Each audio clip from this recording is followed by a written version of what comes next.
Hi, everybody. This is Richie Faulkner from Judas Priest and Elegant Weapons, and you're watching Sonic Perspectives.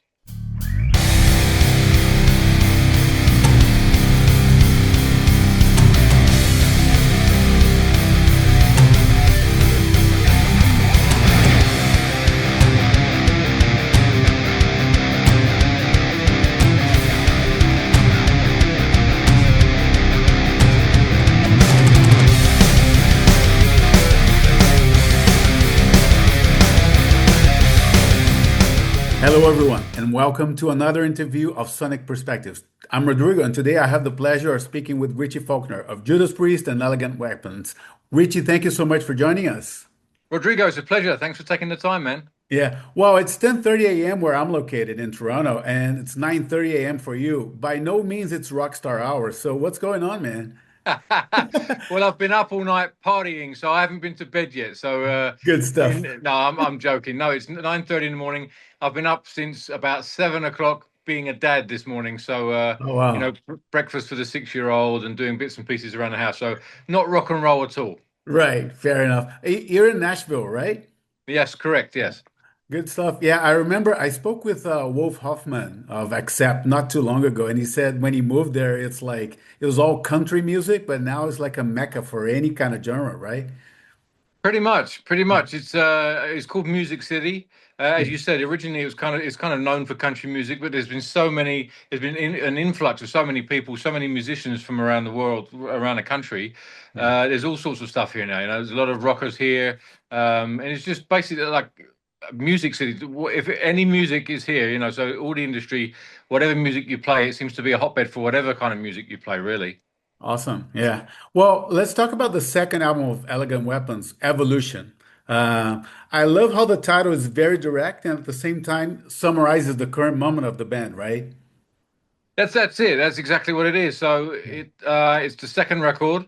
We think the songs have evolved. There's a side of the band which we're kind of growing on this record as well that wasn't on the first one.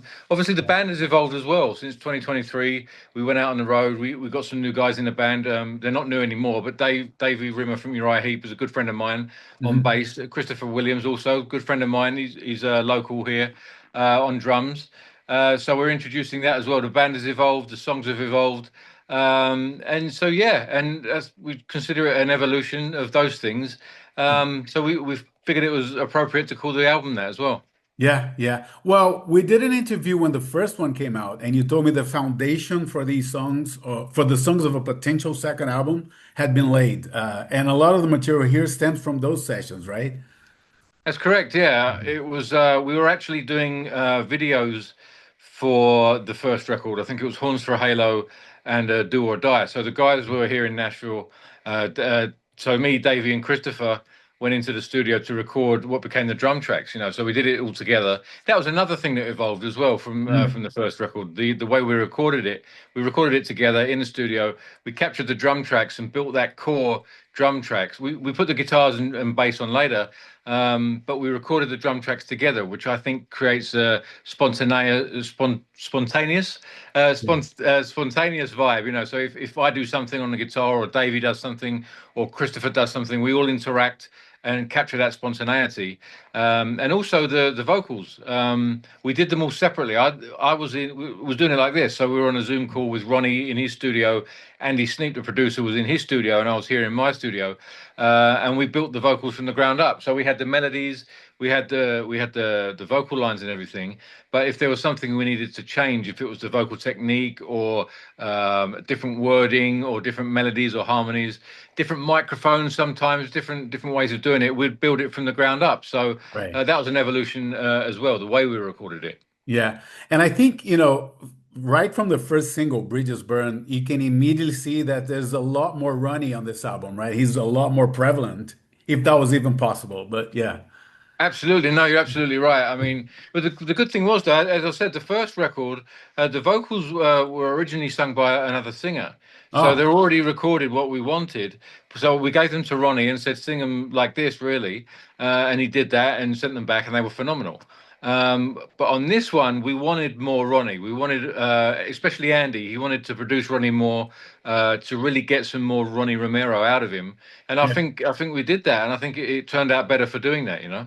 absolutely. Yeah.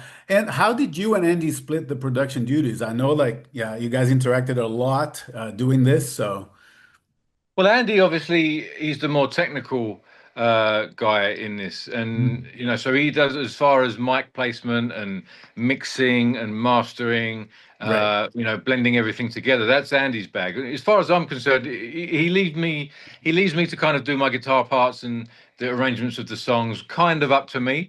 Mhm. So in that sense, you know, it was a co-production thing. But when it comes to the fundamental mixing, mastering, the all the fine points, you know, the mic placement, all the technicalities, that's Andy's bag. I couldn't do that without him. But I'm Right. just kind of steering the ship where I needed it to go, you know, stylistically, really. Fair enough. Yeah. Well, let me ask you about the lyrics of Generation Me because they touch on having an identity behind your online persona and misinformation, the dangers of social media, right? Is that something on your radar at the moment or?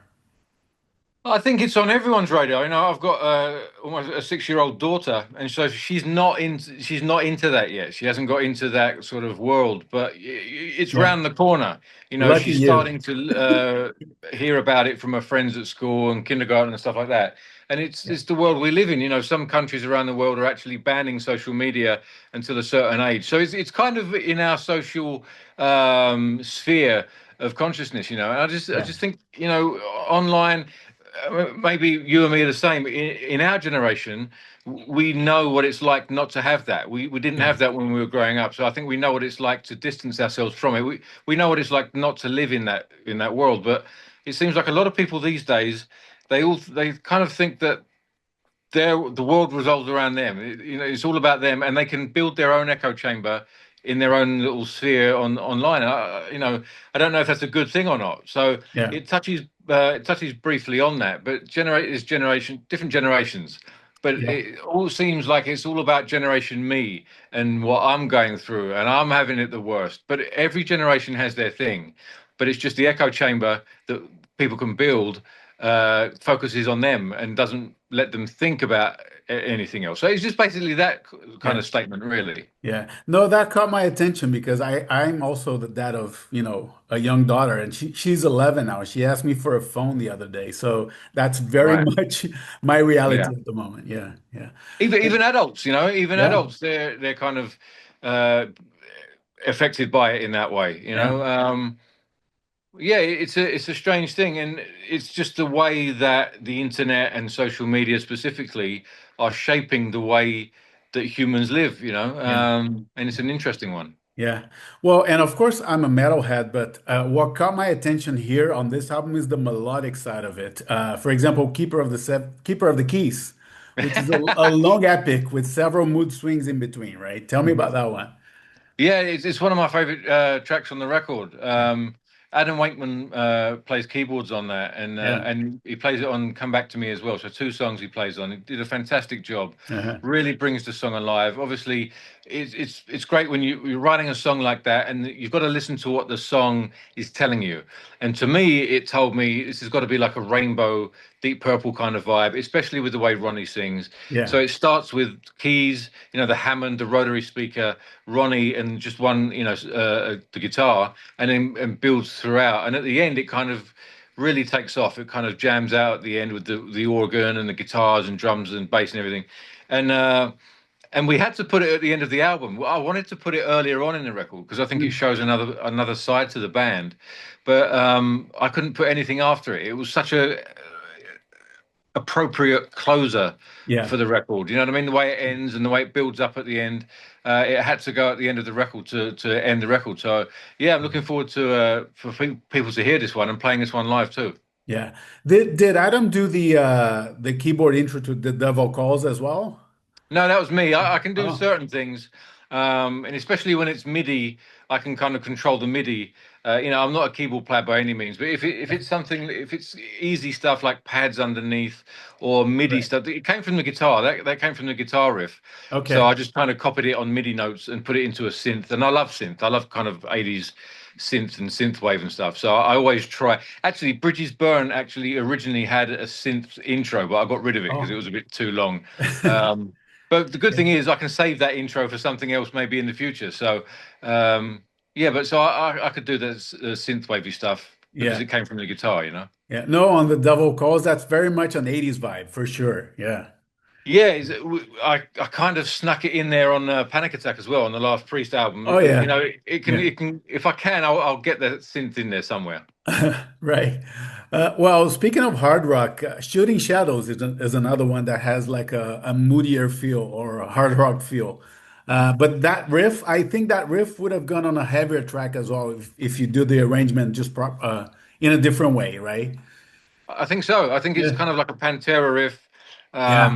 in the verses, and it gets really melodic in the chorus, and I like that kind of juxtaposition. But you're right; it could have been used in a heavier application.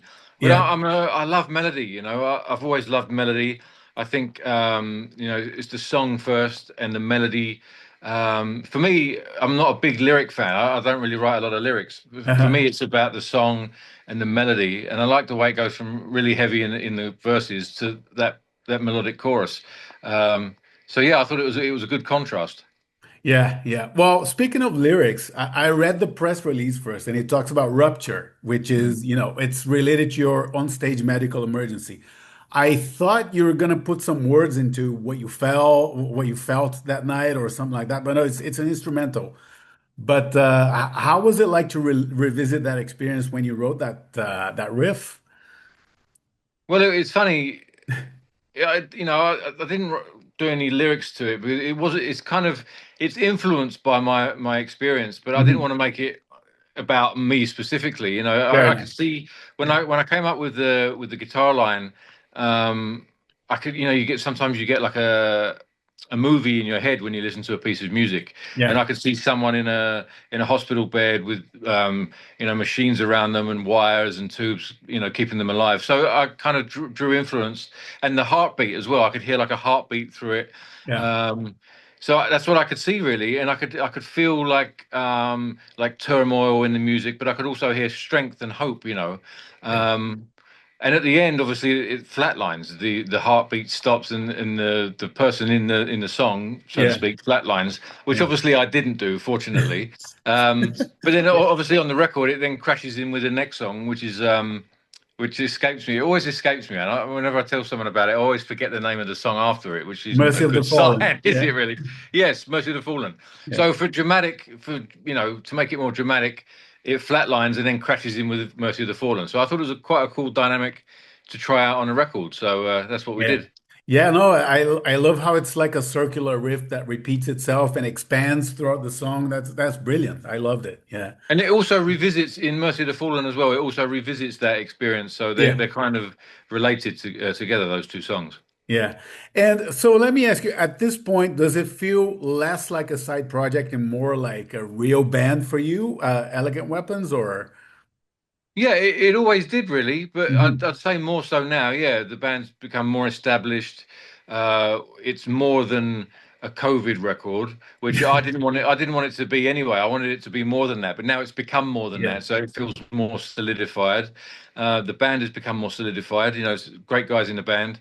Um, the music, you know, we've played live, and when you play live, you become closer as a band, and the songs take on a different form as well. You sometimes you know you play live and you change the songs; they become different live experiences and stuff. Yeah. Um, and this is you know the second record, which is it's always I wanted to do second, third, fourth, fifth, who knows, however many records, but with the second one, you're on your way. You know what I mean? Yeah. It's establishing hopefully an identity, and this is part of it. So it's a Yeah. nice milestone for us to have the second one underway. Yeah, no, and to me, it's almost like, you have your paycheck with Priest, not that it's an obligation or anything, but your steady paycheck is Priest.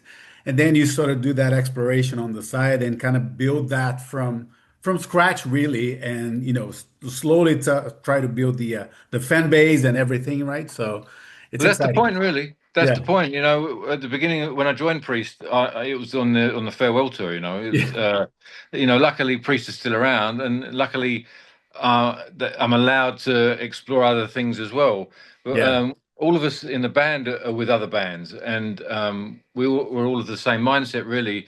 If one day those bands they decide to call it a day, maybe this band has built up enough of a foundation. We can take that DNA from the Yeah. other bands and carry that on, So that's what we'd like to do. But we're fortunate that we're able to do this band as well, and as well as our other bands. So yeah, Yeah. we all feel very fortunate.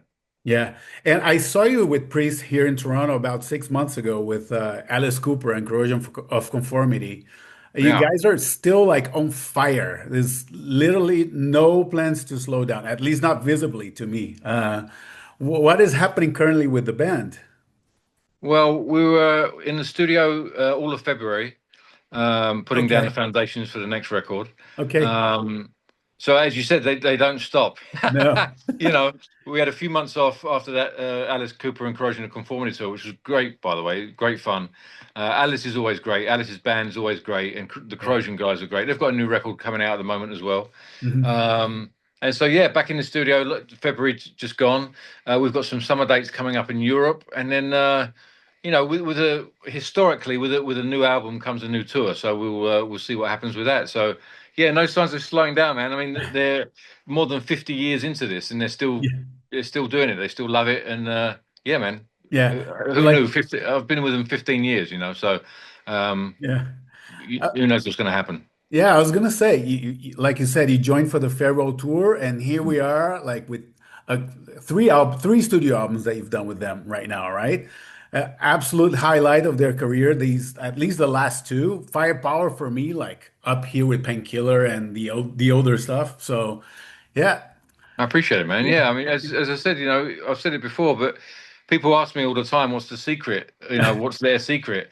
And I said, "Well, I can only say what I've seen." And we joined on the Epitaph tour, and we got excited to do a record together. So we did a record, and then you get excited to take that record out on the road, and then when yeah, you're out on the road, you get excited to do another record, and that's probably how it's been for them for the last 50 years. I can only talk about how it's been since I've been there.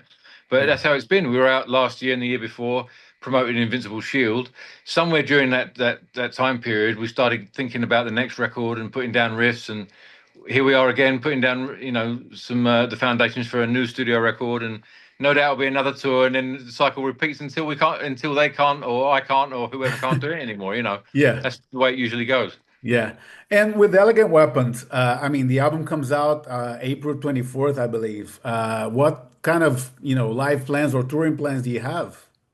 Well, obviously, the hardest thing for us to do, the biggest challenge, is getting a time when we're all Free. free together.